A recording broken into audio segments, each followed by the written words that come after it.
Good afternoon friends, स्वागत है आपका अपने YouTube channel learn English with Sneh पर। My name is Sneh and you are watching the show of the Hindu editorial analysis for 18th of August. So students, आज हम इस editorial analysis का beginning करेंगे वोकेबलरी से, कुछ फ्रेजेस से, कुछ फ्रेजल वर्ब से।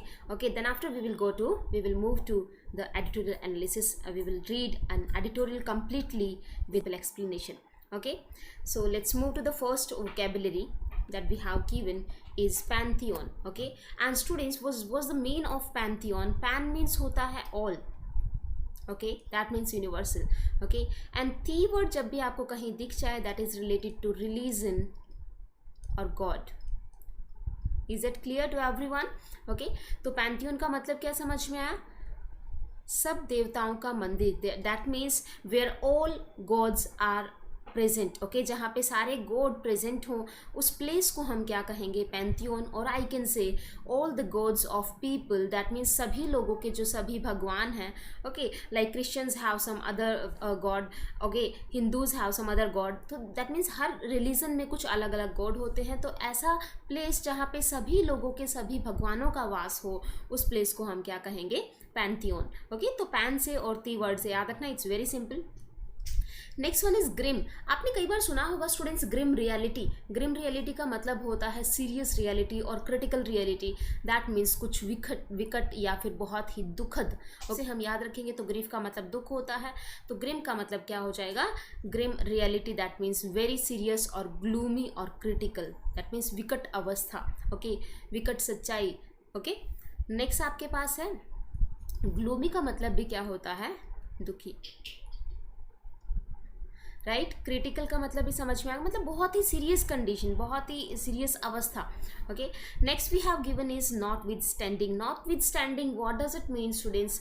We use this word whenever we have given in the sense of, or I can say we use this word in the sense of despite. That means के बावजूद। Okay, ऐसा होने के बावजूद भी वो पास हो गया। क्लियर है?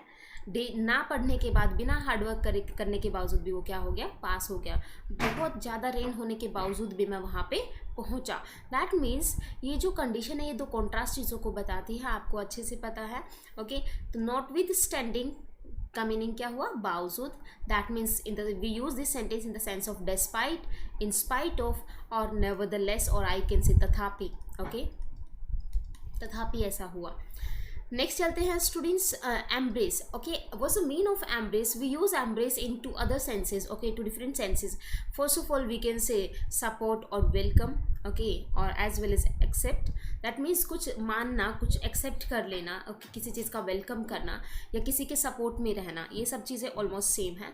Next we use embrace in the sense of hold something और टू हग समवन। ओके, किसी को गले लगाने के लिए भी आप किसका यूज़ करते हो? एम्ब्रेस का यूज़ करते हैं। गले लगाने के सेंस में ही यहाँ पे एक वर्ड लिखा गया है, दैट इज आलिंगन। ओके, आलिंगन बेसिकली लव बर्ड्स के कहते हैं प्यार के मिलने के लिए हम यूज करते हैं ये वर्ड आलिंगन, right.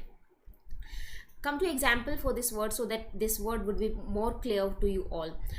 Besides traditional methods, okay, artists are embracing new technology. Okay, traditional methods होने के साथ साथ आर्टिस्ट जो हैं उन्होंने किसको वेलकम किया या किसको एक्सेप्ट किया? नई टेक्नोलॉजी का एक्सेप्ट किया। क्योंकि जो लोग काफ़ी टाइम से पुरानी चीज़ों के साथ काम करते हुए आ रहे हैं वो यूजुअली नई चीज़ों को एक्सेप्ट नहीं करते हैं, बट यहाँ पे क्या बोला गया है? ऐसा होने के साथ साथ जो है आर्टिस्ट ने क्या किया? नई टेक्नोलॉजी को वेलकम किया, उसे एक्सेप्ट किया। Next one we have given a very common word and this is used very commonly, that is stereotype. Okay, stereotype का मतलब होता है स्थिर नमूना। जैसे कि आप किसी इंसान के लिए किसी इंसान का नेचर एक तरह का फिक्स कर लेते हो ना अपने दिमाग में कि ये हमेशा इसी तरह का नेचर रखता है। ओके, ये बहुत ही सीरियस पर्सन है। ओके, ये हमेशा फन ही करता रहता है। दैट मीन्स आप किसी इंसान के लिए स्टीरियोटाइप हो जाते हो कि ये हमेशा ऐसा ही है। तो मतलब कि किसी को कैटेगराइज कर देना, चाहे किसी के बिहेवियर को, दैट मीन्स उसको स्टैंडर्डाइज कर देना, फिक्स कर देना। क्लीशे भी वही है, and over generalized belief. Okay, जो ओवर जनरलाइज्ड बिलीफ्स जो हैं किसी के लिए बना लेना, दैट इज स्टीरियोटाइप होना। ओके, जैसे कि यहाँ पे एग्जाम्पल की बात करें तो जो अमरीश पुरी थे, ओके, तो अमरीश पुरी का जो नेचर है वो एक स्टीरियोटाइप का नेचर था, ओके, ऐसा माना गया था लोगों के द्वारा। क्यों? क्योंकि वो हमेशा ही नेगेटिव और विलेन के रोल में आपको दिखते थे मूवीज़ के अंदर। तो सब लोग क्या सोचते थे कि ये फ़नी तो कुछ कर ही नहीं सकता है, बिल्कुल, क्योंकि वो उसके लिए फिक्स हो गया, वैसा जो रोल जो है वो उसके लिए फिक्स हो गया। तो दैट फिक्स्ड थिंग और fixed belief is known as stereotype. Clear to everyone? So let's move to the next. Now we have given some phrases, okay? कुछ phrases हमें दिए हैं स्टूडेंट्स, कुछ फिक्स idioms वगैरह हमें दिए हैं, तो देखते हैं क्या है meaning. And of a run, आपको पता है कि धोनी जी जो हैं उन पे आज एक आर्टिकल आया है धोनी की रिटायरमेंट पे बेस्ड, और ऑथर ने बहुत ही अच्छी तरीके से उनके पूरी जर्नी को मेंशन किया है, उस आर्टिकल में बताया है। ओके, यूजुअली द हिंदू में क्रिटिसाइज बहुत किया जाता है चीज़ों को, लेकिन उनके बारे में काफ़ी अच्छा। And the reason behind is everyone knows that कि after the captaincy of Dhoni, Indian team और Indian cricket team will achieve lots of thing, okay, got achieve lots of thing. तो दैट्स द रीज़न ऑथर ने उन्हें बहुत अच्छे से उनको describe किया है उनके बारे में चीज़ें। तो एंड ऑफ ए रन का मतलब मैं आपको पहले समझा देती हूँ students. End of A run का मतलब है किसी की जर्नी बहुत ही अच्छी चल रही थी, उसने बहुत कुछ अचीव किया, ओके, और अब वो चीज़ क्या हो गई, वो जर्नी जो है उस इतना कुछ अचीव करने के बाद वो पूरा क्या हो गया, वो उनकी कोशिशें जो थी वो पूरा कहते हैं ना जर्नी का एंड हो गया है, ओके, पूरा जर्नी का एंड हो गया। लाइक अगर धोनी जी की बात करें तो धोनी मिस्टर धोनी जो हैं उन्होंने अपना करियर स्टार्ट किया क्रिकेट से, क्रिकेट में काफ़ी कुछ अचीव किया उन्होंने, अब उन्होंने रिटायरमेंट कर लिया, वहाँ से रिटायर हो गए, वो वहाँ से रिटायर हो गए का मतलब उनकी वो जर्नी क्या हो गई, एंड हो गई है, ओके। चलिए देखते हैं। To do an end run is to manoeuvre movement के लिए यूज़ किया जाता है स्टूडेंट्स, गति के लिए, अराउंड एन ऑब्स्टेकल और authority in order to accomplish a certain goal. बात समझ में आ गई? एक सर्टेन गोल कंप्लीट करने के बाद, उस चीज़ को कंप्लीट कर लेने के बाद जो सिचुएशन आ रही है, that's called end of a run, okay. तो आप इसको लर्न कैसे करेंगे? भागते भागते रुक जाना, दैट मीन्स आपकी दौड़ जो है वो आपने अचीवमेंट ले लिया है, अचीवमेंट लेने के बाद आपको वो कंप्लीट हो गया है और अब वो चीज़ खत्म हो गई है, ओके। तो that's called end of a run. Next we have given stark contrast. Students, stark जो वर्ड है, स्टार्क वर्ड का मीनिंग होता है शार्प और you can say complete, okay. So stark contrast का मीनिंग हम बहुत ईजी है, which is very different from something else, okay. जब कोई चीज़ किसी दूसरी चीज़ से बिल्कुल अलग होती है, that's called stark, okay. Let's come to example. His comments were in stark contrast with his earlier statements, that means उसके जो कमेंट्स थे उसकी पहले वाली स्टेटमेंट से वो बिल्कुल डिफरेंट थे, ओके, पूरी तरह से अलग थे। Now we have given the next phrasal verb, that is roping in. Roping in का मीनिंग होता है स्टूडेंट्स किसी को कुछ करने के लिए परसुएड करना, राजी करना, या फिर आप उसे कन्विंस करना बोल सकते हो, ओके। किसी को कोई काम करने के लिए कन्विंस करना, और ऐसा काम जो वो नहीं करना चाहता, okay, that's called roping in. So I can say I get roped in to help whenever I visit them. ठीक है, समझ में आ गया होगा I think. Next come to rises to the challenge. Rises to the challenge का simple meaning है students, देखिएगा इस वर्ड से ही हमें क्लियर हो गया है, rises to the challenge. Rise की भी बात करें, दूसरी साइड चैलेंज फेस करने की बात कर रहे हैं, that means to deal with a situation और a difficult situation very successfully. मतलब कि जो अवस्थाएं हैं, मुश्किल घड़ी जो है उसके साथ सक्सेसफुली उसे फेस करना, उसको डील कर लेना क्या होगा, rises to the challenge. He was determined to rise to the challenge, that means वो बहुत ही दृढ़ निश्चय था, ओके। वो पर्सन जो था उसने दृढ़ निश्चय कर लिया था, या उसको दृढ़ निश्चय था कि वो क्या कर लेगा, उस टिपिकल स्टेट को या उस सिचुएशन को, डिफिकल्ट सिचुएशन को फेस कर लेगा। क्लियर है? बहुत ही अच्छे से उसने उसे फेस किया। नेक्स्ट चलते हैं स्टूडेंट्स, इनको लर्न कैसे करेंगे। देखो कॉन्ट्रास्ट का मतलब ही क्या होता है, जो बिल्कुल कॉन्ट्रास्ट होते, दो चीज़ें अलग होती है, that's called contrast, okay. रॉपिंग in का मतलब जब आप रॉपिंग इन कर रहे हो, रॉप से हम याद करेंगे इस वर्ड को, रस्सी पे आप इजीली चढ़ जाते हो, दैट मीन्स आप किसी को इजीली कन्विंस कर लेते हो कुछ काम करने के लिए, ओके। नेक्स्ट आपने देखा rises to the challenges, okay. Challenge को राइज कर जाना से याद रखना, दैट मीन्स आपके सामने कोई चैलेंज है, कोई डिफिकल्ट सिचुएशन है, आपने उसे अचीव कर लिया, दैट मीन्स उसे आपने अच्छे से फेस कर लिया है, ओके। सक्सेसफुली फेस कर लेना क्या होगा, rises to the challenge. Next students, next word is ragged havoc. Ragged havoc का मतलब होता है पूरी तरह से बर्बादी होना। ओके, तो देखिएगा जैसे कि आपकी फ्लड है या कोविड-19 है, ये जितने भी केसेस, टॉर्नेडोज आ जाते हैं, तूफान आ जाते हैं कहीं पे, वो पूरी तरह से बर्बादी कर देते हैं। तो पूरी तरह से बर्बाद हो जाना is ragged havoc. Okay, example देखिएगा, a powerful tornado ragged havoc on the small village. That means जो पावरफुल टोर्नेडो है, टोर्नेडो तूफानों के लिए यूज़ किया जाता है, जो बवंडर आते हैं स्टूडेंट्स, भंवर जो होते हैं, ओके, तो उसके लिए यूज़ किया जाता है। एक पावरफुल टोर्नेडो ने क्या किया, पूरे गांव को, छोटे से गांव को पूरी तरह से बर्बाद कर दिया। क्लियर है। Next we have given iron fist. Iron fist का मीनिंग होता है students, we can use this word for a person as well. Okay, बहुत ही पावरफुल जो होता है, जो बहुत ही पावरफुल तरीके से रूलिंग करता है, या किसी की भी क्रूअल तरीके से कोई भी चीज़ बहुत पावरफुल हो, उसे हम क्या कहेंगे, आयरन फिस्ट। आपने पॉलिसीज़ के लिए वर्ड सुना होगा, iron fist policy. That means वो पॉलिसी जो बहुत ही स्ट्रिक्ट होती है, जो बहुत ही हार्ड और फास्ट रूल्स होते हैं जिसके, that's called iron fist policy. Okay, that means to deal with people in a strict way, okay, और in a ruthless way. Okay, लोगों के साथ बहुत ही सख्ताई से पेश आना, इस चीज़ से डील करना क्या होगा, आयरन फिस्ट पॉलिसी। और iron fist, come to example, he ruled the town with an iron fist. That means उसने आयरन फिस्ट, दैट बहुत ही पावर के साथ या बहुत ही क्रुएलिटी और एज वेल एज पावर के साथ उसने उस पर क्या किया, टाउन पे रूल किया। Let's move to the next sentence. Iron से याद रखना, आयरन विल जो है वो हम डिटरमाइंड को बोलते हैं, तो डिटरमाइंड को ना तो जो पावरफुल होता है, ऐसे भी याद रख सकते हैं आप लोग। The brunt of, the brunt of का मतलब आप सिंपली ध्यान रखिएगा स्टूडेंट्स, वो बर्न्ट ऑफ का मीनिंग क्या होता है, that means suffer from a very dangerous situation, और वेरी डेंजरस कंडीशन, सिचुएशन जो होती है उसे सफ़र करना, या फिर उसका इफेक्ट होना, effect of something harmful. Okay, किसी बहुत ही डेंजरस चीज़ का या बहुत ही हार्मफुल डिस्ट्रक्टिव चीज़ों का इम्पैक्ट जो होता है उसे बियर करना क्या होगा, द बर्न्ट ऑफ। बोलते हैं ना, bear the brunt of. Okay, मैंने उसके कॉन्सिक्वेंसेज को, उसके बैड रिजल्ट्स को क्या किया, बियर किया। ओके, तो same is the brunt of. Okay, किसी चीज़ के बुरे रिजल्ट्स को क्या करना, बियर करना, उनको टॉलरेट कर लेना या उनको सहन कर लेना, इज द बर्न्ट ऑफ। समझ में आ गया। The worst problems caused by something.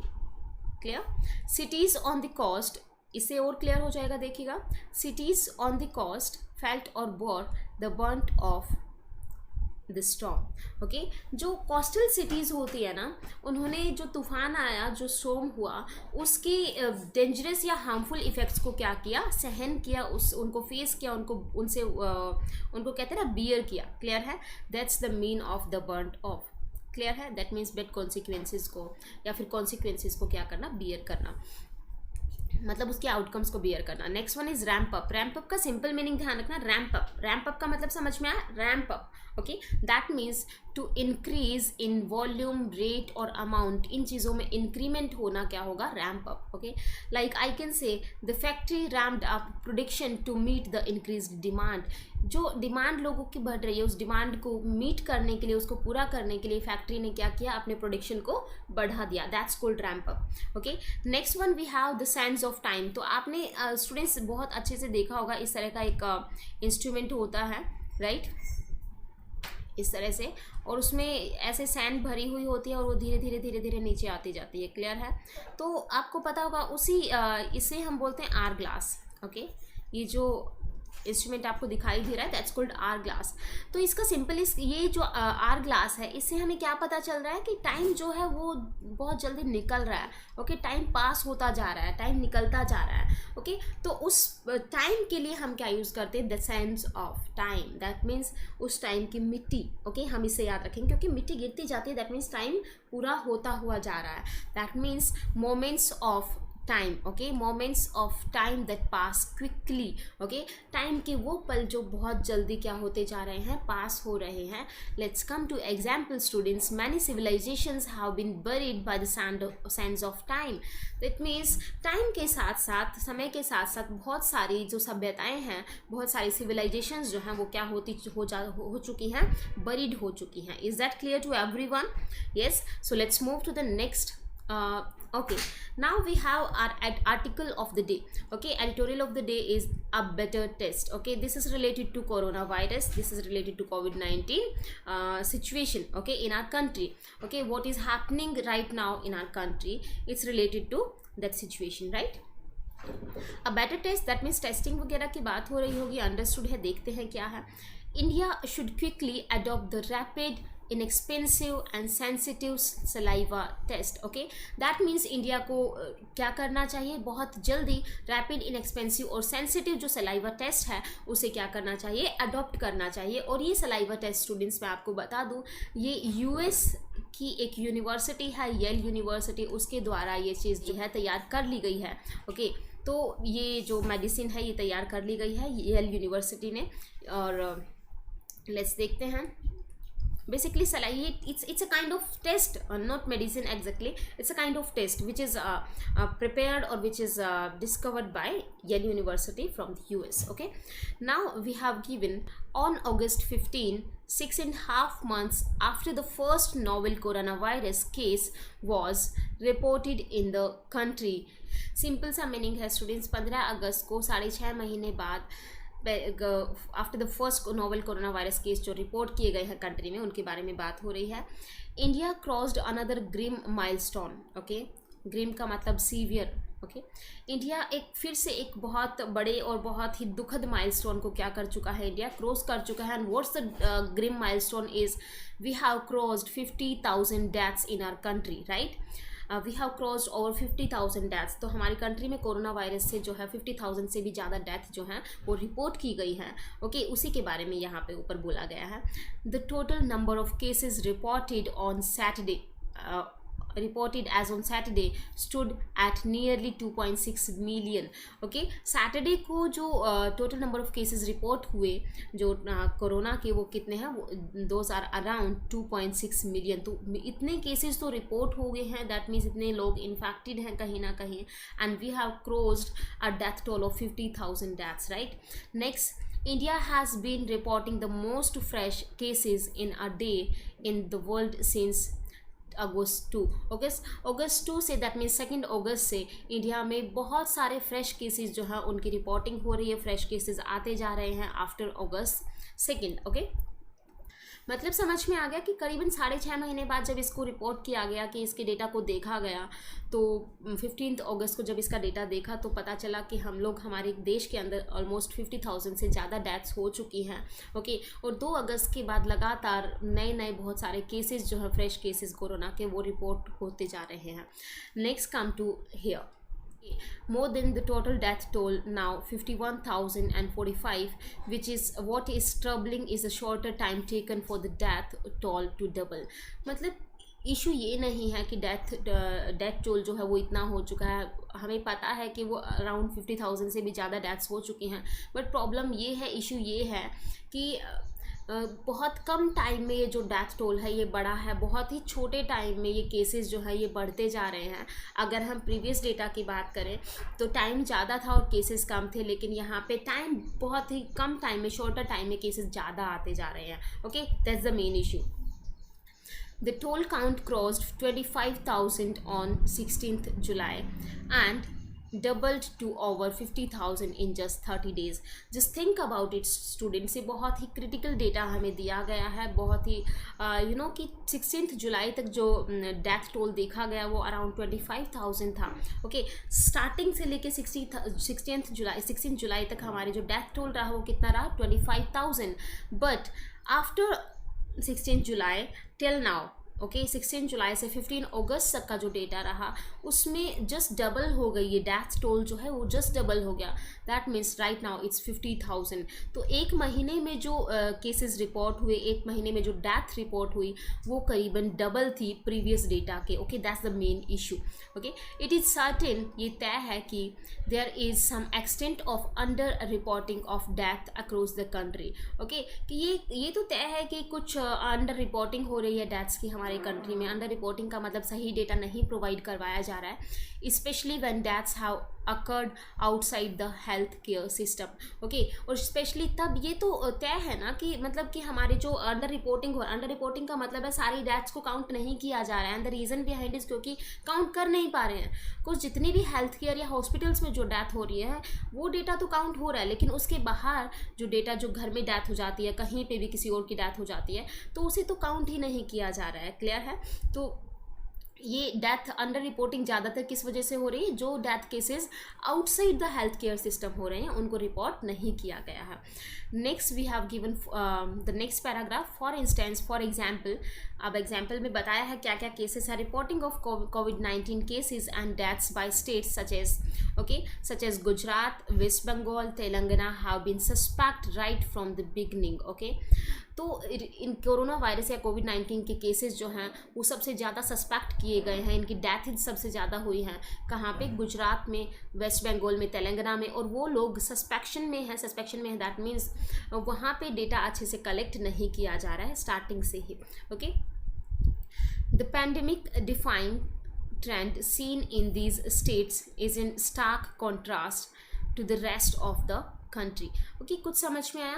Pandemic का जो ट्रेंड देखा जा रहा है इन स्टेट्स में वो बिल्कुल अलग है to the rest of the country. That means in 3-4 states की अगर बात करें तो इन 3-4 स्टेट से जो डेटा हमें मिल रहा है या उनका जो डेथ टोल है वो बिल्कुल डिफरेंट डेटा शो किया जा रहा है, वो बिल्कुल apart from rest of the states of this country.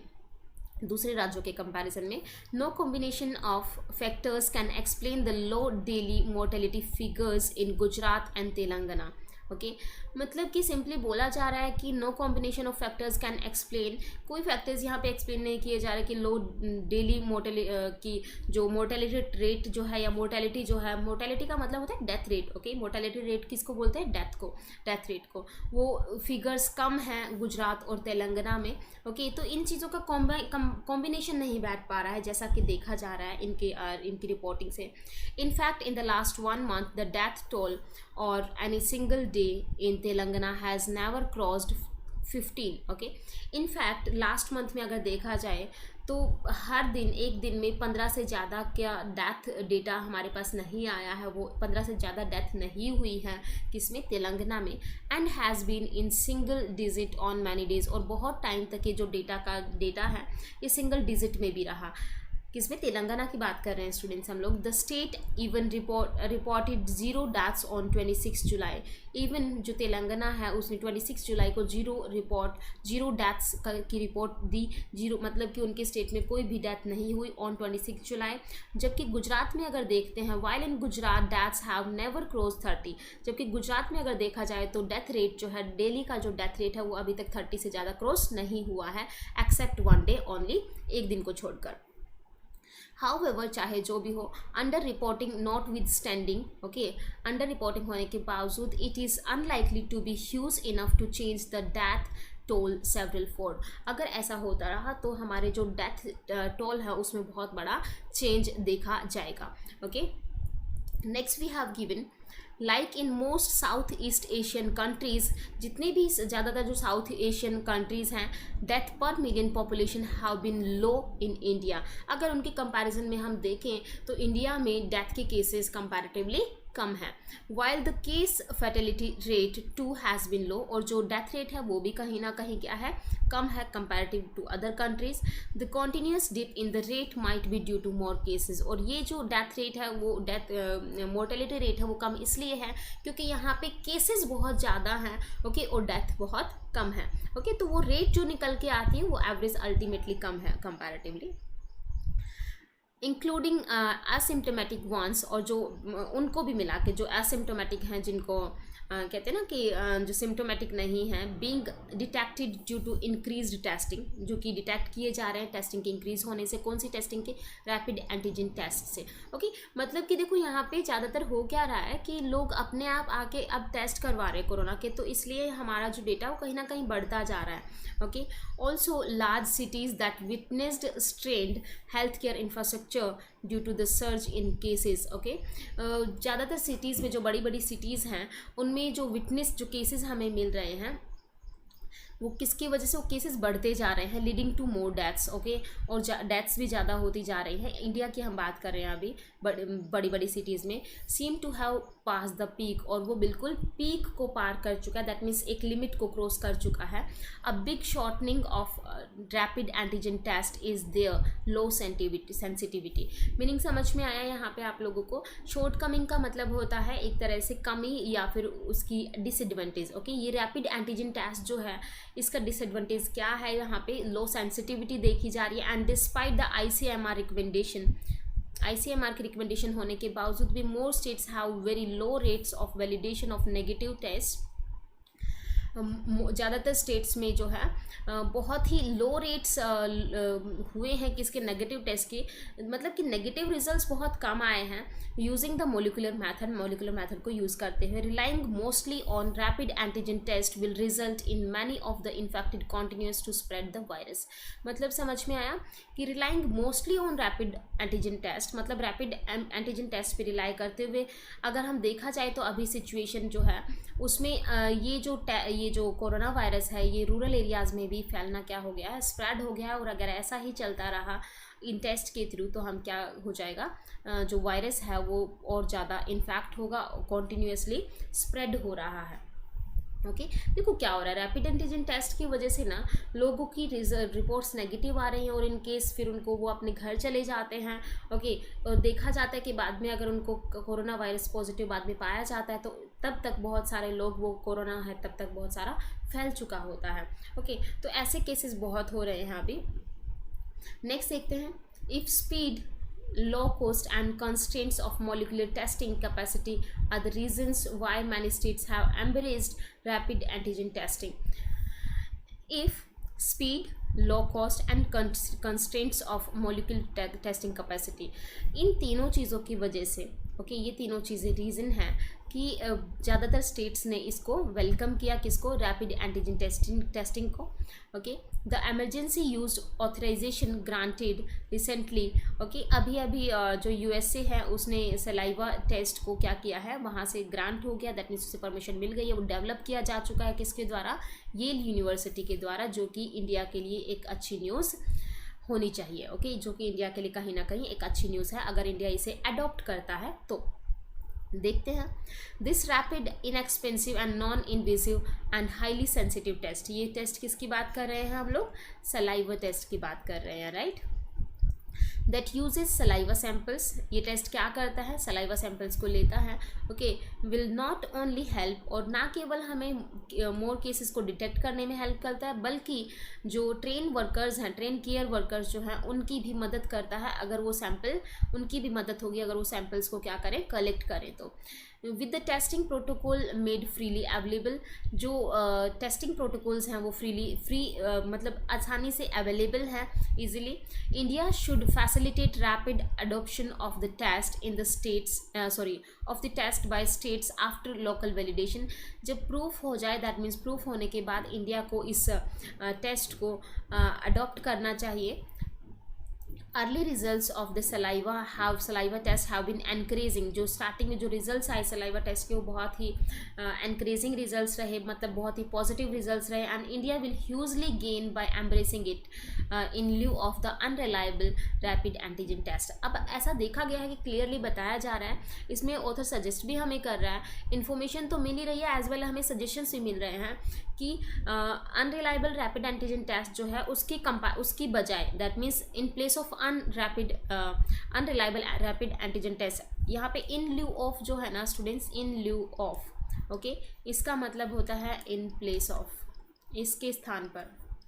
Okay तो रैपिड एंटीजन टेस्ट जो अनरिलायबल है उसके स्थान पर अगर इंडिया अडॉप्ट करे, किसको अडॉप्ट करे, सलाइवा टेस्ट को, ओके फ्रॉम US, अगर इसे अडॉप्ट करता है तो India will hugely gain by embracing it, तो इंडिया को बहुत गेन होगा, बहुत फ़ायदा होगा इससे, particularly when the virus spreads to rural areas, particularly तब जब रूरल एरियाज़ में ये वायरस क्या होता जा रहा है, फैल चुका है। क्लियर। सो स्टूडेंट्स आज के लिए इतना ही। यहाँ आज और भी कुछ बहुत सारी वोकेबलरीज आज इस पे आई जिसको हम डिस्कस करेंगे हमारे जूम कॉल पे और जूम सेशन में। तो thank you very much and students, if you like the explanation, if you like the content, so please do like, share and subscribe our videos और subscribe this channel. So don't forget to subscribe it and share it to your friends. Thank you very much.